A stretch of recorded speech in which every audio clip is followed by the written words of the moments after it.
No vídeo anterior, Bong Hee chegou em seu escritório e encontrou um presente em cima de sua mesa. Quando a mulher abriu a caixa, havia um par de calçados que ela estava admirando na vitrine de uma loja e um recado do verdadeiro culpado pelo crime que ela foi acusada. Ji-wook liga para a protagonista no momento certo e ela conta assustada para ele sobre o que encontrou em cima da mesa. Bong Hee também comenta que acredita que o culpado ainda esteja em seu escritório. Logo que a mulher fala essas palavras, o homem sai para o corredor e ela vai atrás. Por mais que tenha andado mais rápido que conseguia para o alcançar, assim que ele saiu para a rua, se camuflou no meio das pessoas e a protagonista o perdeu de vista. Ji-wook chega em seguida, ele está preocupado se a advogada foi ferida ou algo assim. Logo, os dois sobem para o escritório dela e Ji-wook liga para Eun-ho, o homem que trabalhava consigo quando era promotor, para que ele possa lhes ajudar e mandar uma equipe forense no dia seguinte. Ji-wook acaba sabendo da situação em que Bong Hee se encontra. A mulher não consegue achar emprego, pois todos a enxergam como culpada pela morte do filho do promotor-chefe. E Ji-wook sabe que, em parte, o homem está envolvido para que isso aconteça. Ji-wook oferece para ela uma carona até a sua casa. No entanto, o escritório é o lugar onde ela mora, e como se tornou perigoso, o homem oferece a sua residência para ela ficar por um tempinho, até as coisas melhorarem. Ji-wook promete que eles pegarão o responsável pelo crime juntos. No dia seguinte, vemos a protagonista em seu escritório com um homem que foi mandado para ver se encontrava algo ou algum DNA que pudesse os ajudar na investigação. E descobrimos que ele é o verdadeiro culpado, mas por causa de seu disfarce, Bong Hee nem desconfia. O homem conseguiu recuperar algo que caiu de seu chaveiro que ficou para trás na noite anterior, e em seguida avisa a protagonista que concluiu as investigações atrás de provas. Na próxima cena, vemos Ji-wook indo no escritório do promotor-chefe. O homem fala que sabe que Mo-young mandou pessoas observarem a protagonista, por já ter percebido diversas vezes carros oficiais do governo estacionados nos lugares em que ela está. Ji-wook quer saber se consegue as filmagens das câmeras do veículo. De repente, assim, ele consiga descobrir como é o rosto do criminoso. Contudo, Mo-young diz que não há câmeras em seus carros. O senhor quer saber a razão do interesse de Ji-wook pelo caso novamente, e no fim os dois acabam discutindo, pois o advogado não acha certo sobre as provas que foram forjadas e nem que Mo-young esteja queimando a protagonista em sua profissão. Infelizmente, o senhor também acaba fazendo isso sobrar para Ji-wook, agora que ficou sabendo que ele está ajudando Bong Hee. O homem pede que um boato seja criado, onde é falado que Ji-wook o deixou furioso e assim toda vez que um advogado do escritório que ele trabalha perder, irão o culpar. Mais tarde, Ji-wook sai para beber com Eun-ho e começa a pensar em como ele se sente em relação à protagonista. Apesar de ter tido dias tranquilos nesses 2 anos sem se falarem, o homem gosta de ter seu espaço invadido por ela. Assim que chega em casa, Ji-wook se depara com Bong Hee na frente de sua residência, com as suas malas prontas para ficar mais alguns dias, e o homem acaba se aproximando de mansinho dela, que como não tinha o visto, leva um susto quando percebe e torce o seu pé. Os dois vão para dentro, e Ji-wook acaba pegando no sono enquanto faz compressa de gelo no pé da protagonista. Vemos que o homem acaba sonhando com o dia em que ele perdeu seu pai. Mais cedo, Mo-young falou algo a se pensar, que achou que Ji-wook seria diferente de seu pai, e que os dois se enganaram e apontaram um erro da promotoria pensando que estariam fazendo a justiça. Ji-wook era um garotinho quando o lugar começou a pegar fogo e seu pai estava sem forças no meio das chamas. Um homem aparece no local, mas não conseguimos identificar quem é por seu rosto estar embaçado. No dia seguinte, Bong Hee está em uma cafeteria procurando por anúncios de lugares para alugar, para não continuar sendo um peso para Ji-wook. Do lado de dentro do estabelecimento, homens reparam que quando uma mulher que estava trabalhando no lugar se levanta, eles vão até a mesa dela para pegar seus pertences como notebook e etc.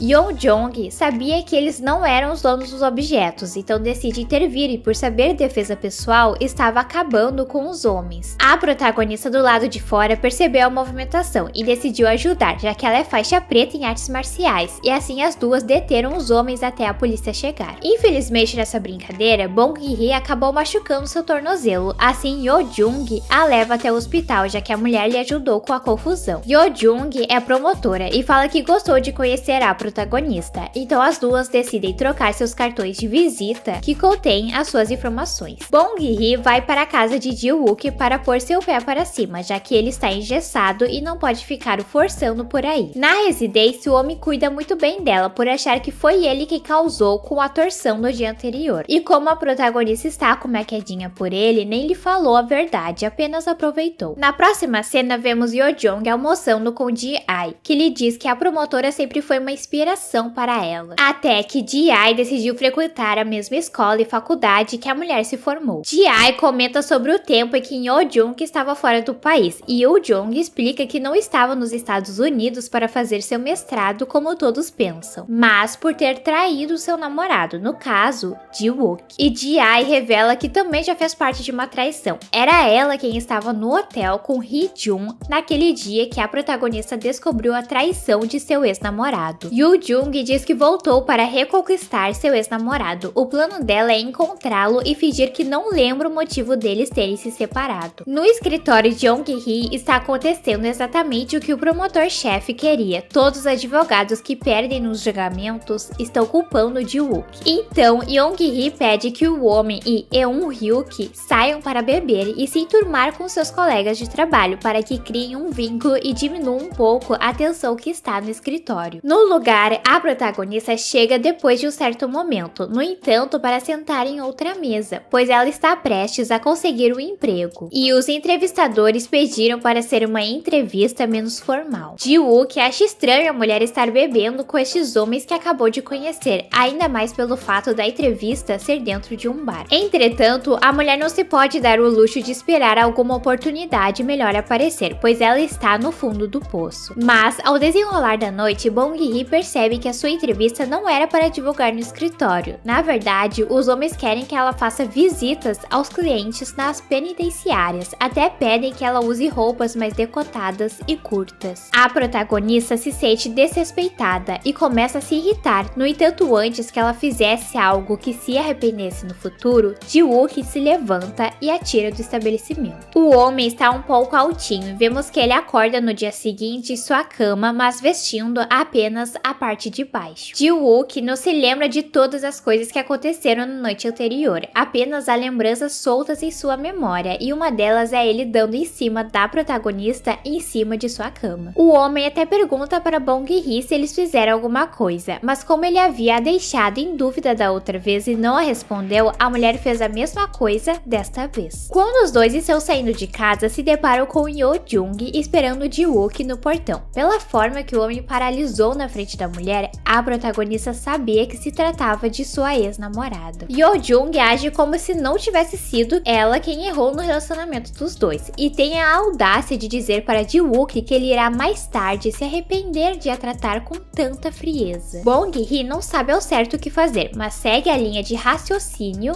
que o homem tinha usado com ela quando estava sendo importunada pelo seu ex-namorado e se aproxima dele fingindo ser a atual de Ji-wook. O plano da protagonista meio que deu certo e Yeojung acredita que ela seja a namorada de Ji-wook. Na próxima cena, vemos que o homem responsável pelo crime que Bong Hee levou o veredito de culpada ataca novamente, e desta vez há uma testemunha. No escritório é aniversário de Yong-hee e junto ao presente do homem, Ji-wook entrega uma carta pedindo demissão. À noite, a protagonista pergunta para Ji-wook a razão dele e Yeojung terem se separado. E a mulher descobre que Yeojung o traiu. Um dia o homem foi a visitar e quando entrou na residência, ela estava com outro indivíduo no quarto. No dia seguinte, Bong Hee se encontra com o criminoso para pegar o resultado da investigação forense que ele havia feito em seu escritório. E quando estão indo embora, o homem oferece uma carona para ela. A protagonista acaba aceitando, mas antes de entrar no carro, Ji-wook aparece e fala que a levará até em casa. Na próxima cena, vemos que Bong Hee desocupou o seu escritório e fez compras no mercado para compensar a estadia que Ji-wook estava lhe dando. O homem decidiu entregar outra carta de demissão e resolveu que irá abrir o seu próprio escritório. Ele até deixou avisado para Eun-ho que o quer como gerente e vai atrás da protagonista para recrutar como advogada. Na primeira vista, Bong Hee não aceita a proposta por sentir que está abusando abusando da gentileza de Ji-wook. No entanto, logo ela volta atrás, e quando sai para fora da academia de artes marciais, que era o meio que estava conseguindo dinheiro, o homem está esperando, pois sabia que ela aceitaria. Bom, Young-hee decidiu sair do escritório que ele coordenava e vir trabalhar com Ji-wook. Temos Eun-ho como gerente e Bong-hee como advogada. O único que não tem sua posição é Eun-hyuk. Então o homem espera Ji-wook sair para correr à noite e fica o esperando do lado de fora do portão. Parece que os dois têm um assunto pendente e esse deve ser o motivo de Ji-wook não o suportar. Contudo, antes que pudessem se acertar, eles acabam se envolvendo em uma briga com adolescentes que estavam jogando cigarros no chão. Os dois apanham um dos jovens e, jogados no cordão da calçada, Eun-hyuk abre seu coração para Ji-wook. O homem revela que gostava de Yo-jung quando eles eram mais novos, e no dia que planejou se declarar para ela, pegou a garota fazendo o mesmo para Ji-wook. Então, Eun-hyuk achou que conseguiria esquecê-la, mas com o tempo o sentimento não foi diminuindo, e ele acabou traindo a amizade dos dois quando se envolveu com a mulher enquanto ela estava com seu melhor amigo. Descobrimos então que era Eun-hyuk que estava se vestindo no quarto quando Ji-wook entrou na residência e descobriu sobre a traição. Eun-hyuk fala que pensou todo esse tempo sobre isso e que não há como lhe pedir desculpas. Ji-wook também não tem como perdoá-lo pelo que fez. A situação se torna mais difícil por Eun-hyuk e Yo-jung terem sido os únicos amigos que Ji-wook tinha, eles que lhe deram o apoio desde que era pequenino e perdeu seu pai. No fim, Eun-hyuk acaba entrando para o escritório de advocacia de Ji-wook. No dia seguinte, o homem chama a protagonista para conversar e pede que ela não odeie muito pelo que fez com seu amigo. Eun-hyuk explica que ele fica fazendo piadas e rindo por ser uma das formas que encontrou de se aproximar de Ji-wook. E Ji-wook, quando enxerga os dois rindo e conversando, pega uma mangueira e começa a molhar eles. Na próxima cena, vemos que a mãe de Bong-hee conseguiu finalmente um emprego. A mulher trabalhava como massagista, mas seus pulsos doíam muito por causa dos anos na profissão, então Yong-sun teve que procurar um outro emprego. E quem acabou contratando foi a mãe de Ji-wook. A mulher tem um estabelecimento e contratou Yong-sun como o intuito de se vingar, por a mulher não ter a atendido mais em seus últimos dias como massagista. Agora passamos para o responsável pelo crime que Bong-hee foi dada como culpada. O homem fica pensando na pergunta que a mulher lhe fez sobre o que leva uma pessoa a cometer esse crime. E a resposta dele, enquanto estava sozinho, é vingança por certas mulheres, uma punição razoável. Voltamos à cena do crime, onde um chefe de cozinha famoso perdeu a sua vida. Quando uma mulher chegou no local, ela sabia sobre o movimento dele com alguma coisa, pois ela queria desligar o que tinha na TV e no quadro com a foto dele havia escrito com sangue Deuteronômio 22:25, um livro da Bíblia, onde diz: mas se foi no campo que o homem forçou a moça, então só ele será morto. Não façam nada com a moça, pois não merece a morte. O caso dela é como o de um homem que é morto por outro. A vítima não tem culpa do crime. A mulher tentou apagar o que estava escrito e resolveu bagunçar a casa para insinuar que o crime aconteceu por motivação de um assalto. Vemos agora o homem que foi acusado como o principal suspeito do caso, a testemunha que havia visto o verdadeiro responsável no dia. Disse à polícia que acreditava que era o entregador de encomendas o autor do crime e ele foi preso para ir a julgamento em questão de dias. A promotora do caso dele será Yo-jung e o homem escolheu a protagonista e Ji-wook como seus advogados, pois o homem acredita que apenas alguém que já passou por sua situação poderia lhe defender da forma correta no tribunal. Ji-wook não confia muito que ele possa ser inocente, pois o homem não tem nada para provar o seu álibi, e Bong-hee o lembra que era a mesma coisa na época em que ela foi acusada. Mais tarde, a protagonista ainda não tinha percebido que hoje seria o aniversário de Hee-jun e pagou um preço caro por estar na rua à noite. O pai do homem foi até uma confeitaria para comprar um bolo para seu filho que não estava mais em seu meio, e quando avistou Bong-hee do lado de fora, foi imediatamente em direção a ela. O homem foi arrogante como sempre e acabou cruzando a linha do que é aceitável quando colocou as suas mãos em volta do pescoço da protagonista. Depois que Mo-young a solta, com a voz trêmula, Bong-hee fala que por mais que ele quisesse que ela fosse a culpada, já foi comprovado que não é a mulher, e o homem responde que só a deixará em paz quando a protagonista levar o verdadeiro autor do crime para ele. Quando Quando Bong-hee chega em casa, Ji-wook percebeu que há algo estranho nela, além do lenço enrolado em seu pescoço. Então o homem decide ir até o quarto da protagonista e fala, depois de ver as marcas em sua pele, que se ela quiser conversar, ele vai estar ali. O trabalho continua no dia seguinte. Ji-wook aponta que é estranho o ladrão ter usado a arma do crime tantas vezes na vítima e que ela ainda esteja desaparecida. Tudo aponta para que não tenha sido um assalto. No julgamento, Ji-wook fez uma defesa muito boa, falando que os objetos roubados não foram localizados na casa do réu, nem em seu trabalho, e muito menos houve uma movimentação em sua conta. Logo, não teria motivos para que ele seja acusado por esse crime, já que não há nenhuma prova que o ligue com a cena, tirando aquela testemunha. Quando saem do tribunal, Bong-hee fica confiante que eles ganharão o caso, e os dois se deparam com Yo-jung cambaleando até o seu carro. Ji-wook fica preocupado com a mulher querendo dirigir nessas condições e se oferece para a levar até o seu destino. Enquanto isso, a protagonista foi para casa com Eun-hyuk, que também estava por ali. Vemos que Yo-jung queria que Ji-wook entrasse na casa dela para conversarem, e em seguida corta para Bong-hee ansiosa na casa do homem o esperando. Mais tarde, a protagonista fica se perguntando se ele voltará para a residência, e assim que Ji-wook aparece, ela corre para o abraçar. No calor do momento, Bong-hee acaba deixando escapar que gosta dele. Contudo, Ji-wook responde que não é para ela se apaixonar por ele. O que vocês acharam desses episódios? Espero que tenham gostado do resumo, deixem as suas sugestões nos comentários e se inscrevam. Se gostaram do vídeo, curtem e compartilhem para me ajudar. Até a próxima!